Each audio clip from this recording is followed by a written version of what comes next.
अंधेर नगरी चौपट राजा। एक बार की बात है, गुरु और शिष्य दोनों एक अनजान नगर में पहुंचे।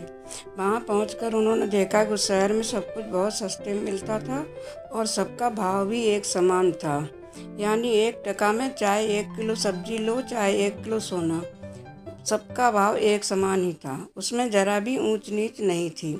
इस प्रकार वहाँ के माहौल को देखते हुए चेला बहुत खुश हुआ। उसके तो जैसे अब मज़े ही हो गए। उसे वहाँ का माहौल खूब पसंद आने लगा। लेकिन उसके गुरु को ये बात बिल्कुल ठीक नहीं लगी। उन्होंने अपने चेले से कहा, वत्स, अब ज़्यादा दिन यहाँ रहना ठीक नहीं है। यहाँ का राजा बिल्कुल मूर्ख है और उसके राज्य में गधे घोड़े यानी बुद्धिमान और मूर्ख सब बराबर समझे जाते हैं। अर्थात यह एक मूर्खों की नगरी है। अगर यहाँ का राजा कह दे तो दिन को रात और रात को दिन माना जाता है। इसलिए अब जल्दी ही हमें इस नगरी को छोड़कर कहीं दूसरी जगह चले जाना चाहिए। अगर हम यहाँ रहे तो कभी भी मुसीबत में फंस सकते हैं। गुरु की यह बात चेले को पसंद नहीं आई। उसने कहा कि गुरुजी, मुझे तो ऐसा कुछ भी नहीं लगता। फिर भी अगर आप जाना चाहते हैं तो आप चले जाइए। मैं तो अब यहीं पर रहना चाहता हूँ। गुरुजी ने अपने चेले को खूब समझाया कि वो उनकी बात मान ले और उनके साथ दूसरी जगह चले। लेकिन चेले ने अपने गुरु की एक न सुनी।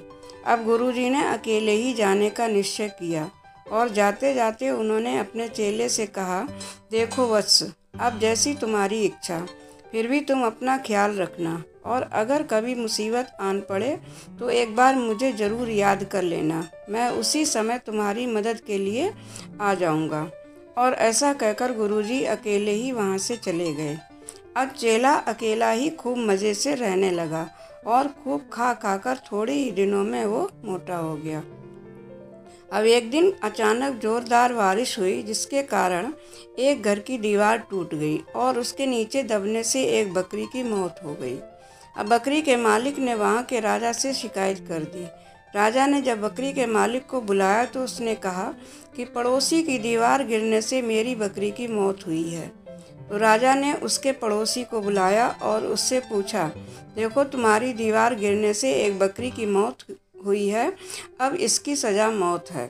ये सुनकर वो आदमी घबरा कर बोला, नहीं राजा साहब, इसमें मेरी कोई गलती नहीं है। दरअसल ये सारी गलती तो उस दीवार को चुनने वाले कारीगर की है। शायद उसी ने दीवार ठीक से नहीं बनाई होगी, तभी तो वो बारिश से गिर गई। तो राजा ने उस कारीगर को भी बुलाया और उससे कहा, देखो, तुमने कैसी घटिया दीवार चुनी है जो एक ही बारिश में गिर पड़ी और जिससे एक बकरी की मौत हो गई। इसलिए अब मैं तुम्हें फांसी की सज़ा देता हूँ। ये सुनकर कारीगर बहुत घबरा गया और उसने कहा, महाराज, इसमें मेरी कोई गलती नहीं है, क्योंकि मैंने तो पूरी ईमानदारी से उस दीवार को चुना था। अब ये उस व्यक्ति की कमी हो सकती है जिसने उस समय दीवार का मसाला तैयार किया था। लगता है उसी ने ठीक से मसाला तैयार नहीं किया होगा। यदि वो पूरी ईमानदारी से काम करता तो आज वो बकरी जिंदा होती। अब राजा ने उस व्यक्ति को भी दरबार में बुलाया और उससे कहा, देखो, तुमने कितना घटिया काम किया है। तुमने उस दीवार को चुनने का मसाला भी ठीक से तैयार नहीं किया। तुमने सरासर काम चोरी की है। अतः अब तुम्हें फांसी की सज़ा दी जाती है। ये सुनकर वो आदमी बहुत रोया और उसने राजा से खूब मिन्नतें की कि उसकी जान बख्श दी जाए। लेकिन राजा अपने फैसले पर कायम रहा। अब फांसी का फंदा तैयार किया जाने लगा। जब उस आदमी को फांसी दी जाने लगी तो फांसी का फंदा उसके गले में ढीला रह गया, यानी फंदा थोड़ा ज़्यादा बड़ा बन गया था। अब फांसी का फंदा तैयार किया जाने लगा। जब उस आदमी को फांसी दी जाने लगी तो फांसी का फंदा उसके गले में ढीला रह गया, यानी फंदा थोड़ा ज़्यादा बन गया था। अब क्या किया जाए, क्योंकि फंदा थोड़ा बड़ा बन गया, फिर भी फांसी तो हर हाल में ही दी जानी थी, फिर चाहे किसी दूसरे को ही क्यों न देनी पड़े। इसके लिए अब ऐसे आदमी की तलाश की जाने लगी जिसके गले में वो फांसी का फंदा फिट बैठ सके। अब राजा के सिपाही ऐसे व्यक्ति की तलाश करते हुए उसी चेले के घर जा पहुँचे उन्होंने उस चेले को पकड़ा और जब उसके गले का नाप लिया तो फंदा एकदम फिट बैठ गया।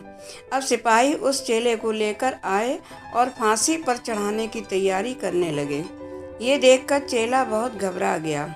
उसने राजा से खूब मिन्नतें की कि उसकी जान बख्श दी जाए, क्योंकि उसने तो कोई गुनाह ही नहीं किया। लेकिन राजा ने उसकी भी बात नहीं सुनी और चेले से कहा, देखो युवक, हम किसी और को फांसी की सज़ा का हुक्म सुना चुके हैं, लेकिन उसके गले में ये फंदा बहुत ढीला है, इसलिए उसके बदले में अब तुम्हें फांसी दी जा रही है।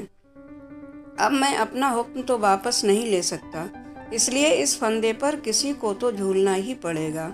अब तो चेला बहुत घबरा गया, क्योंकि मौत अब उसके सामने ही नज़र आ रही थी।